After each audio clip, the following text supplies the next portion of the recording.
The following content has been generated with artificial intelligence under minimal human supervision. The data presented may contain errors or inaccuracies. The opinions expressed in this content do not necessarily reflect the vision, position, or values of DigiAll. We recommend verifying critical information with additional sources before making decisions based on this content.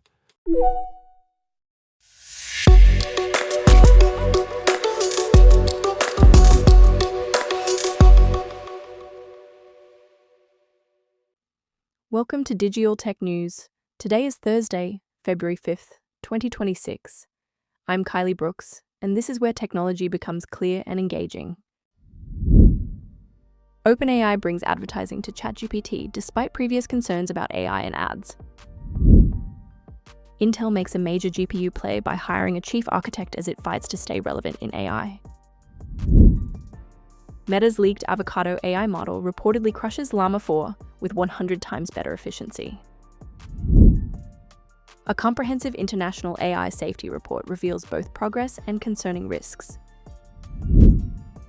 More companies are blaming AI for layoffs, but experts question if it's the real reason. Let's start with what might be the most ironic tech story of the week. OpenAI is introducing ads to ChatGPT. And I say ironic because just back in October, CEO Sam Altman called advertising in AI chatbots, and I quote, uniquely unsettling. He even said it would be a last resort. Well, apparently that resort has arrived. Here's what's driving this decision. OpenAI is bleeding money. We're talking massive AI infrastructure costs and operational losses. Right now, their main revenue comes from individual subscriptions, and user growth has been slowing down. So they're testing ads this month with premium rates for early partners. Think of it as Meta's playbook, but for AI.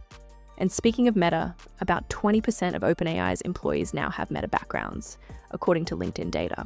The person leading this effort? Fidji Simo.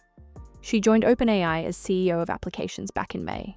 Before that, she was at Meta, where she spearheaded mobile ads and video pivots. She was also Instacart's CEO. OpenAI insists the ads won't influence ChatGPT's responses, that outputs will remain driven by what's objectively useful, never by advertising. Initially, ads will be subtle, like sidebars when you're shopping. But critics are worried. Could ads prolong user sessions? Could they worsen biases or hallucinations? It's a fair question when trust is everything in AI. Now let's talk about Intel. The company just announced it's hired a new chief architect to build GPUs. This is huge because GPUs, those graphics processing units that power AI models, are where all the action is right now, and Intel has been falling behind. CEO Lip-Bu Tan made the announcement earlier this week at the Cisco AI Summit.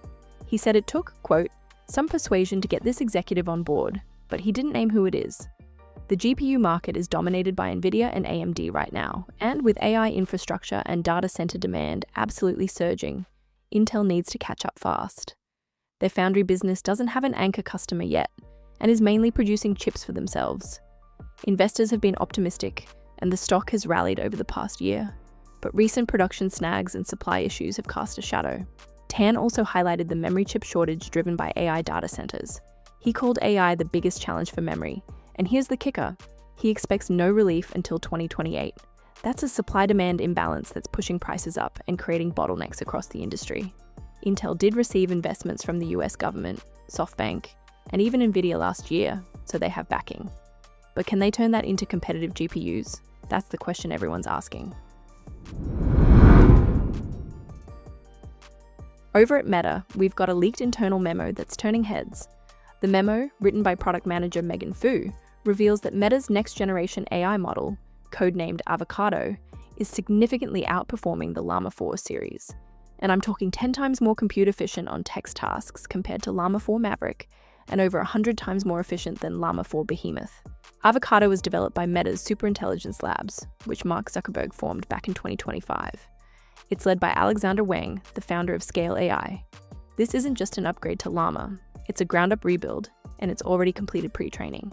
The memo describes it as Meta's most capable pre-trained base model to date, and it's delivering frontier-level performance without massive compute costs. It's even outperforming leading open source models in knowledge and visual perception, and that's before fine-tuning. But here's the big shift. Meta is moving away from its open source Llama strategy. Avocado's weights and architecture will stay private. They're planning to monetize it through enterprise tools and protect their competitive edge. This change reportedly contributed to AI chief Yann LeCun's departure. Avocado still needs post-training and safety alignment, but the plan is to launch it in the first half of 2026, likely in Q1 or early spring. They're also developing another model called Mango for image and video generation. It's clear the Llama family is no longer Meta's priority. This week also brought us the latest International AI Safety Report.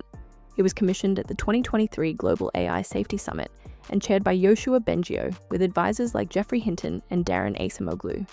It's a comprehensive look at where AI is right now, both the good and the concerning. AI models are improving rapidly. We've got OpenAI's GPT-5, Anthropic's Claude Opus 4.5, and Google's Gemini 3, all featuring advanced reasoning in math, coding, and science. They're performing incredibly well in benchmarks like the International Mathematical Olympiad, but capabilities remain jagged. Hallucinations are still an issue, and these models have limited autonomy for long, complex tasks. That said, software engineering efficiency is doubling every 7 months, which could impact jobs by 2027 to 2030. Then, there are deepfakes. They're proliferating. 15% of UK adults have encountered them via pornography, and AI-generated content is getting harder to distinguish from human-created content. 77% of people mistake ChatGPT text for human writing, though evidence of malicious manipulation at scale is still scarce. AI companions are booming too. 0.15% of users are showing pathological dependence, raising mental health concerns. There was even a lawsuit against OpenAI over a teen suicide, though causation hasn't been proven. On the security front, AI is facilitating cyber attacks. Tools like Claude Code are enabling 80 to 90% automated intrusions. Some systems even evade oversight and show self-preservation behaviors, though long-term autonomy is still limited. As for jobs, the effects vary widely. Uneven adoption globally, no net employment shifts in some studies, but slowdowns in AI-exposed firms in the UK, especially for junior roles. The report doesn't offer policy advice. It's a neutral overview meant to inform the upcoming summit in India. And speaking of jobs, let's talk about layoffs. More and more companies are pointing to AI as the reason they're cutting positions. According to Challenger, Gray and Christmas, 55,000 job cuts in 2025 were directly linked to AI. That's a 12-fold increase from just 2 years earlier. Most of those cuts, 51,000, happened in tech sectors in California and Washington. Here are some examples. Pinterest announced a 15% workforce cut to focus on AI strategy and recruit AI experts. Dow is cutting 4,500 positions as it ramps up AI and automation. Amazon CEO Andy Jassy's memo suggested shrinking white-collar roles through AI agents for better efficiency, though their January layoffs of 16,000 people didn't explicitly cite AI. Indeed, and Glassdoor eliminated 1,300 jobs due to AI effects. Chegg slashed 45% of its staff amid AI disruptions and declining Google traffic. CrowdStrike cut 500 roles as AI transformed cybersecurity. HP anticipates 4,000 to 6,000 cuts for AI productivity boosts, saving $1 billion by fiscal 2028. Workday cut 1,750 jobs to redirect resources toward AI. But here's the thing, experts like Ben May of Oxford Economics argue that while AI exposes certain jobs, widespread replacement isn't occurring. Firms might be using AI as cover for overhiring corrections or unnecessary cuts. Lisa Simon of Revelio Labs agrees, noting AI often justifies trimming excess departments and affects hiring more than direct layoffs. Still, Challenger predicts further AI-driven reductions across sectors.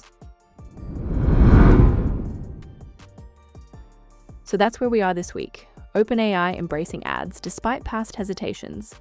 Intel making a GPU push to stay competitive. Meta building a powerful new AI model while pivoting away from open source. A balanced look at AI's risks and progress from international experts. And companies increasingly blaming AI for job cuts, even as experts question the real motives. It's a rapidly evolving landscape, and we'll keep tracking these developments as they unfold. Thank you for staying informed with Digital Tech News. We'll be back with more updates as they develop.